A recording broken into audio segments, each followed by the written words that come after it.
आप पढ़ रहे हैं आशीष सर के साथ। आज हम लोग पढ़ेंगे मध्यकाल में झारखंड। इसमें हम लोग झारखंड में मध्यकाल में क्या क्या परिवर्तन हो रहा था उसके बारे में देखेंगे। इस चैप्टर में हम लोग जो जानेंगे कि मध्यकाल में मिडाइवल पीरियड जो आप लोग का चल रहा था, मिडाइवल पीरियड में क्या हुआ था, झारखंड में क्या क्या बदलाव आ रहा था, कौन कौन से राजा यहाँ पर शासन किए, इस बारे में हम लोग पढ़ेंगे। आप लोग जानते हैं कि हमारे इतिहास को 3 भागों में मुख्य रूप से बांटते हैं। एक आता है आपका प्राचीन काल, दूसरा आता है आपका मध्यकाल और तीसरा आता है आपका आधुनिक काल। प्राचीन काल की बात करें तो जो आपका एंशियंट पीरियड है वो आपका मध्यकाल में आ जाएगा, यानी 0 से लेकर के पाषाण काल की अवधि से लेकर के 7वीं सदी तक को की अवधि प्राचीन काल में आती है। मध्यकाल की अवधि आपका 7th सेंचुरी से लेकर के आपका मुगल या ब्रिटिश तक चली जाती है और उसके बाद की अवधि आपकी आधुनिक में चली जाती है। हाँ, 1750, अगर 0 से 750 लें तो प्राचीन काल, या कहीं कहीं पे 700 ईस्वी की भी चर्चा की जाती है। यह ध्यान रखिएगा, अगर 0 से लेकर के हम 750 बोल रहे हैं या हर्षवर्धन के शासन काल तक का, तो उसको बोला जाता है आपका प्राचीन काल। ध्यान रखिएगा, इसको बोला जा रहा है आपका प्राचीन काल बोला जा रहा है। थोड़ा सा सर एक बार वापस रिपीट करिए सारा कुछ। मैंने कहा आपको प्राचीन काल, कुल मिलाकर के इतिहास को 3 भागों में बांटा गया। ध्यान रखिएगा, इतिहास को कितने भागों में बांटा गया है आपका? 3 भागों में बांटा गया है। एक आपका आ गया प्राचीन काल, तो 0 ईस्वी मतलब एकदम प्राचीन से आप लेकर के 750 ईस्वी तक, जब तक राजा हर्षवर्धन की चर्चा आती है 700 या 750 तक, उसको हम लोग प्राचीन काल बोलते हैं। फिर आता है आपका मध्यकाल। मध्यकाल में आपका 700 या 750 से लेकर के 1700 या 1750, 1750 में यानी कि 1750 के टाइम में सिंध पर अरब आक्रमण हुआ था, उस टाइम तक के काल को मध्यकाल कहा जाता है। और 1750 से लेकर के अभी तक की अवधि को आधुनिक काल कहा जाता है। ठीक है। अब हालांकि ये बात और है कि कुछ लोग प्राचीन काल को भी बांट सकते हैं, मध्यकाल को भी बांट सकते हैं कि मध्यकाल में पूर्व मध्यकाल और फिर उसके बाद वाला मध्यकाल की मध्यकाल के पहले की अवधि को भी कहा जा सकता है। तो बांटने का तरीका अलग अलग हो सकता है, लेकिन सामान्यतः 3 भाग में बांटते हैं, प्राचीन, मध्य और आधुनिक। सिंध पर अरब आक्रमण बहुत फेमस क्वेश्चन है, मेरे से जुड़ा हुआ है इसीलिए। चलिए ठीक है, अच्छा टॉपिक पे आते हैं। अब हर्षवर्धन की मृत्यु कब हुई थी? यहाँ एक राजा हर्षवर्धन की मृत्यु 647 में हुई और दिल्ली सल्तनत की स्थापना कब हुई है? 1206 में हुई है। इन दोनों के बीच की अवधि को पूर्व मध्यकाल भी कहा जाता है। इन दोनों के बीच की अवधि को क्या कहा जाता है? पूर्व मध्यकाल। ध्यान रखिएगा। आपसे क्वेश्चन ऐसे भी पूछा जा सकता है कि दिल्ली सल्तनत की स्थापना कब हुई थी? तो 1206 ईस्वी में हुई थी। और आपका हर्षवर्धन की मृत्यु कब हुई? तो 647 ईस्वी में हुई। तो इसके बीच की अवधि को पूर्व मध्यकाल कहा जाता है। झारखंड राज्य का संबंध किससे रहा है? पूर्व मध्यकाल से भी रहा है। अब देखिए यहाँ पर कुछ मंदिरों की चर्चा की गई है जो कि आपके झारखंड राज्य में स्थित है। पहला आता है आपका महामाया मंदिर। माया मंदिर आपका गुमला में स्थित है। हापा मुनि गांव में स्थित महामाया मंदिर इस बात का प्रमाण है कि झारखंड राज्य का संबंध पूर्व मध्यकाल से रहा है। क्वेश्चन ऐसे भी पूछा जा सकता है, महामाया मंदिर कहाँ स्थित है? तो गुमला में स्थित है। किस गांव में स्थित है? तो हापा मुनि गांव में स्थित है। ठीक है। महामाया मंदिर का निर्माण कौन कराया था? तो महामाया मंदिर का निर्माण नागवंशी शासक गजघंट राय ने 908 ईस्वी में कराया था। कब कराया था? गजघंट राय ने 908 ईस्वी में। कौन से शासक? नागवंशी शासक ने। नागवंशी शासक किससे बिलोंग करते हैं? झारखंड से बिलोंग करते हैं, ध्यान रखिएगा। अगला है आपका शिवदास कर्ण के द्वारा सियानाथ देव के हाथों इसमें विष्णु की प्रतिमा स्थापित की गई थी। तो अगर पूछा जाए विष्णु की प्रतिमा किसने स्थापित की, तो सियानाथ देव के हाथों से की गई थी। किसने करवाई थी? शिवदास कर्ण ने करवाई थी। इस मंदिर का प्रथम पुरोहित कौन था? द्विज हरिनाथ नामक मराठा ब्राह्मण था। अगर पूछा जाए कि ये जो मंदिर आपका था महामाया मंदिर, इसका प्रथम पुरोहित का नाम क्या है? तो हरिनाथ है, ध्यान रखिएगा। और यह गजघंट राय का धार्मिक गुरु था। तो अगर ऐसे भी पूछ सकता है गजघंट राय का धार्मिक गुरु का नाम क्या है? तो हरिनाथ है। अगला आपका टांगीनाथ का मंदिर। और ये सब अगर आपको पढ़ना है ना, तो क्लास 6 का जेसीईआरटी का जो बुक आपका चल रहा है उसमें भी ये सारा वर्णन दिया हुआ है। 6 का जेसीईआरटी का बुक जो आपका है क्लास 6 का, उसमें आपको मिल जाएगा। उससे भी मैं आपको दिखा दूंगा, उसमें और थोड़ा डिटेल में लिखा हुआ है, लेकिन कम मंदिरों के नाम लिखे गए हैं। चलिए ठीक है, अब आते हैं टांगीनाथ का मंदिर। टांगीनाथ का मंदिर कहाँ पे है? गुमला में अवस्थित है। टांगीनाथ का मंदिर गुमला में अवस्थित है और इस मंदिर का निर्माण भी इसी काल में हुआ था। तो क्वेश्चन ऐसे भी आ सकता है, टांगीनाथ का मंदिर कहाँ पे है, तो गुमला में। सॉरी, क्लास 5 में है ये क्वेश्चन, क्लास 5 का क्वेश्चन है ये आपका। हालांकि ये जो हम उठाए हैं आपका, ये झारखंड का बुक है, और अगर हम बुक का नाम बताएं तो झारखंड सार संग्रह उड़ान पब्लिकेशन का है। अरुण अग्रवाल और स्वाति श्रीवास्तव जो सबसे फेमस बुक है झारखंड की, उसी से मैं पढ़ा रहा हूं। आगे बढ़ते हैं, मैं बुक का फोटो बाद में भेज दूंगा। अगला क्वेश्चन की ओर बढ़ते हैं। अब आता है छिन्नमस्तिका शक्तिपीठ। तो रजरप्पा रामगढ़ का अष्टभुजी छिन्नमस्तिका शक्तिपीठ भी पूर्व मध्यकाल की पुष्टि करता है। तो रजरप्पा मंदिर कहाँ पे है, तो ये आपका दिया हुआ है, रजरप्पा एक जगह का नाम है, या फिर रजरप्पा मंदिर को भी बोलते हैं। तो छिन्नमस्तिका शक्तिपीठ जो है आपका रजरप्पा में स्थित है, और छिन्नमस्तिका का बौद्ध बड़ योगिनी का ही हिंदू प्रतिरूप है। ठीक है, आगे बढ़ते हैं। आपसे इतना डिटेल नहीं पूछेगा, बस ऐसे पूछ देगा छिन्नमस्तिका शक्तिपीठ कहाँ है, तो रामगढ़ में है। इटखोरी, इटखोरी मंदिर कहाँ पे है, चतरा में है। झारखंड के इटखोरी चतरा से पाल शासक महेंद्र पाल के शिलालेख मिले हैं। तो महेंद्र पाल के शिलालेख कहाँ से मिले हैं, तो इटखोरी से मिले हैं। और इटखोरी में माँ भद्रकाली की मूर्ति का निर्माण किया गया था। इटखोरी में किसका निर्माण किया गया है, माँ भद्रकाली की मूर्ति का निर्माण किया गया है। आगे आपका उत्तर मध्यकाल, ये आपका था पूर्व मध्यकाल, अब आते हैं उत्तर मध्यकाल। इसमें देखिए नाम आता है आपका बख्तियार खिलजी का, क्लास 7 में हम लोग पढ़े थे थोड़ा सा बख्तियार खिलजी के बारे में। तो 1206 ईस्वी पे 13वीं शताब्दी, ये देखिए बात कब का कर रहा है, 13वीं शताब्दी का बात कर रहा है। 13वीं शताब्दी में बख्तियार खिलजी ने झारखंड होकर बंगाल के सेन वंशी शासक लक्ष्मण सेन की राजधानी नादिया पर आक्रमण किया था। तो एक क्वेश्चन ये भी आ जाएगा कि बख्तियार खिलजी ने झारखंड से होकर बंगाल के सेन वंशी किस शासक पर हमला किया था, तो लक्ष्मण सेन पर हमला किया था। आगे बढ़ते हैं। इस सब में आपको नाम क्या क्या रखना है, मंदिर का नाम याद रखना है, किस गांव में है और किसने निर्माण कराया था। ठीक है, बहुत छोटा भी है, याद भी रह जाएगा, दिक्कत नहीं है। अब देखो, अब इसी में बख्तियार खिलजी के बारे में बताया जा रहा है। बख्तियार खिलजी बिहार का पहला स्वतंत्र शासक था और यह कुतुबुद्दीन ऐबक का सेनापति था, ध्यान रखिएगा। गुलाम वंश के इल्तुतमिश और बलबन के समय झारखंड इनके प्रभाव से मुक्त था, क्योंकि उस समय के नागवंशी राजा हरिकर्ण प्रभावशाली और शक्तिशाली था। तो एक क्वेश्चन ये भी आ सकता है कि 1206 के समय या फिर उत्तर मध्यकाल के समय झारखंड का राजा का नाम क्या था, तो झारखंड के नागवंशी राजा हरिकर्ण उस वक्त बहुत ज्यादा प्रभावशाली थे। कब, 1206 में। अगला है आपका अलाउद्दीन खिलजी। देखो अलाउद्दीन खिलजी तुम्हारा बहुत इंपॉर्टेंट क्वेश्चन इसलिए भी बन जाता है क्योंकि अलाउद्दीन खिलजी ने बाजार नीति चलाई थी। आप लोग का बीए सेमेस्टर 1 में एक क्वेश्चन भी है, या सेमेस्टर 2 में, कि अलाउद्दीन खिलजी के बाजार नीति का वर्णन करें। अलाउद्दीन खिलजी ने 400 प्रकार के कर का वर्णन किया है, ये ध्यान रखिएगा।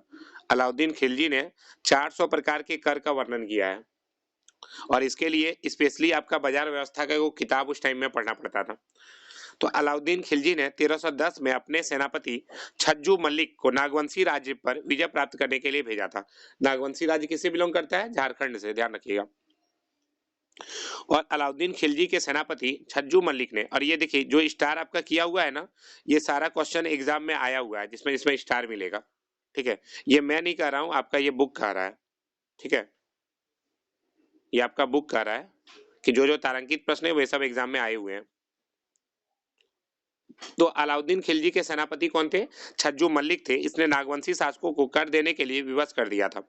अलाउद्दीन खिलजी का सेनापति मलिक काफूर, देखिए दो सेनापति का नाम आया, एक आया छज्जू मल्लिक, दूसरा नाम आया मलिक काफूर। छज्जू मल्लिक किस पर आक्रमण किया था, नागवंशी शासक पर। मल्लिक काफूर किस पर किया था, दक्षिण भारत का विजय अभियान पर जाते समय झारखंड से गुजरा था, झारखंड से पार हुआ था। कौन, मल्लिक काफूर। और नागवंशी राजा बेनुकर ने अलाउद्दीन खिलजी की अधीनता स्वीकार की थी। नागवंशी राजा बेनुकर ने अलाउद्दीन खिलजी की अधीनता स्वीकार कर ली थी। तो तीन चीज आ गई अलाउद्दीन खिलजी से जुड़ा हुआ। अलाउद्दीन खिलजी ने 1310 में अपने सेनापति छज्जी मल्लिक को नागवंशी राज्य पर विजय करने के लिए भेजा था। मल्लिक काफूर दक्षिण भारत जाते टाइम भारत से गुजरा था, और सॉरी हाँ झारखंड से गुजरा था। और नागवंशी राजा बेनुकर अलाउद्दीन खिलजी की अधीनता स्वीकार किया था। ठीक है, एक बात और, आप लोग चूंकि ऑनलाइन क्लास कर रहे हैं, अगर किसी को दिक्कत होगा तो पूछ लीजिएगा, ठीक है। अष्टम कुमारी, आपको सारा समझ में आ रहा है ना? आप अपना म्यूट हटा करके बोल सकते हैं। अष्टम, यस सर। ठीक है, जहां दिक्कत होगा पूछ लेना। जी सर। आगे बढ़ते हैं। अगला क्वेश्चन है आपका मोहम्मद बिन तुगलक का है। अरे भाई उसका भाई बोल रहा था, ठीक है। क्रीस ध्यान दीजिए। मोहम्मद बिन तुगलक, अब आते हैं मोहम्मद बिन तुगलक के ऊपर। अलाउद्दीन खिलजी का कंप्लीट हो गया। मोहम्मद बिन तुगलक क्या कह रहा है? तुगलक वंश के शासक मोहम्मद बिन तुगलक का सेनापति मलिक बयां। देखिए एक क्वेश्चन ये भी आ सकता है, मोहम्मद बिन तुगलक का सेनापति का नाम क्या है? तो मोहम्मद बिन तुगलक का सेनापति का नाम मलिक बयां है। ये हजारीबाग क्षेत्र में चाई चंपा तक आ पहुंचा था। चाई चंपा कहाँ पे है? हजारीबाग में।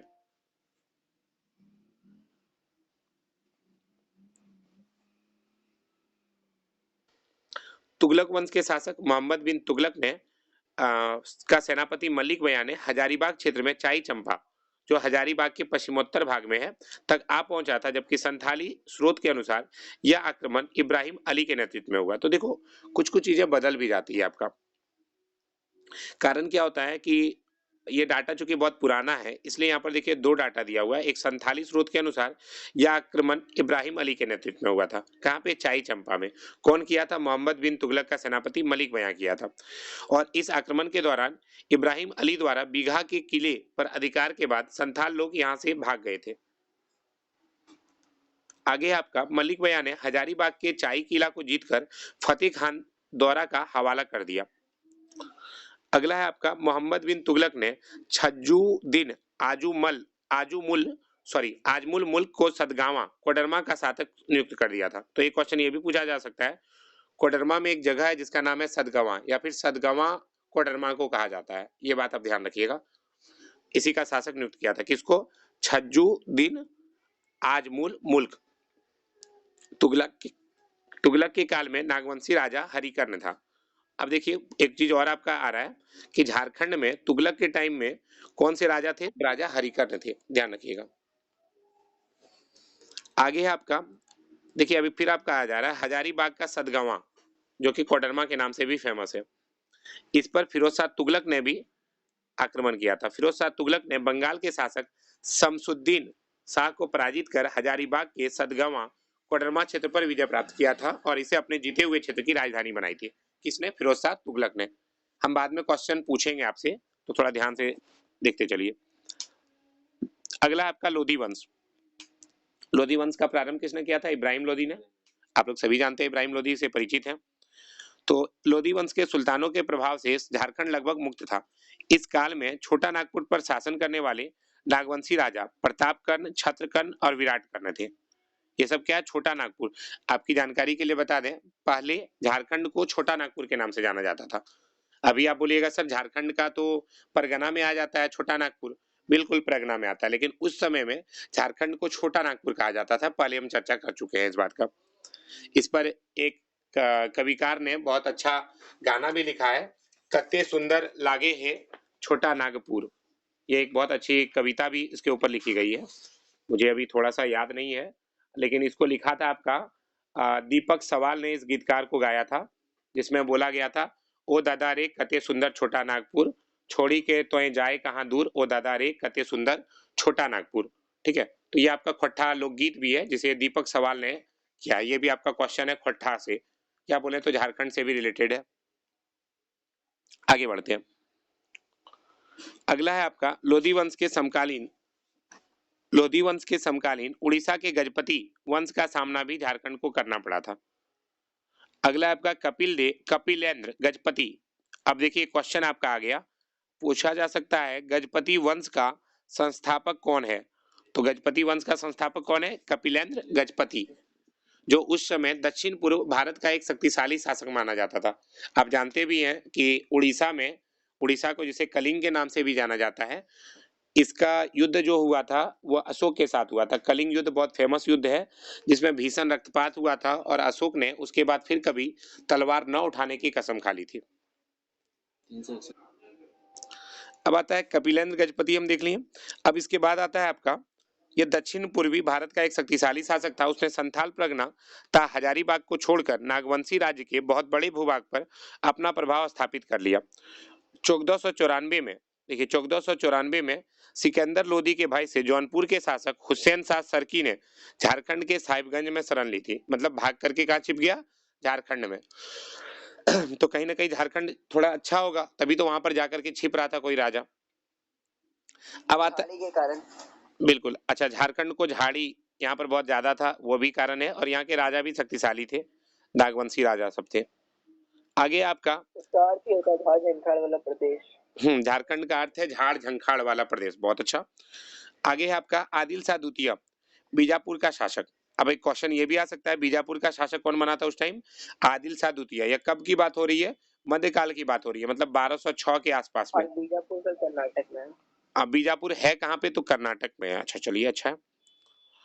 खानदेश का शक्तिशाली शासक आदिल शाह द्वितीय या आदिल खान द्वितीय ने अपने सैन्य दल को झारखंड भेजा था, अतः उसे झारखंडी सुल्तान के नाम से जाना जाता है। तो देखो, ये क्वेश्चन भी इंपॉर्टेंट बन जाता है। क्वेश्चन ऐसे भी पूछा जा सकता है, झारखंडी सुल्तान किसको कहा जाता है? तो आदिल खान द्वितीय को कहा जाता है। किसे? आदिल खान द्वितीय को। अब आता है शेरशाह। अच्छा, शेरशाह से कुछ मुगल वंश का याद आ रहा है।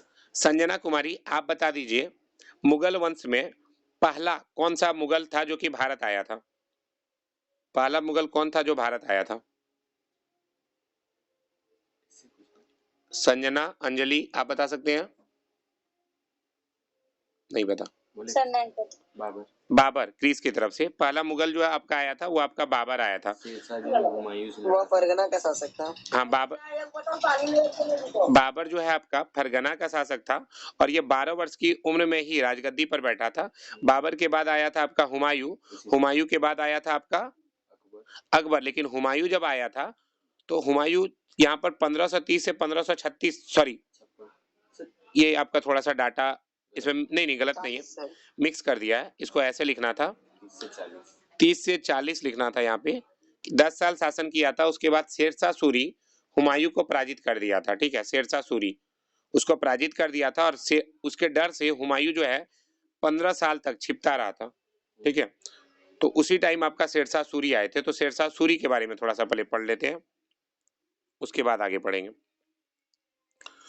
तो शेरशाह जो है, शेरशाह सूरी ने आपका एगो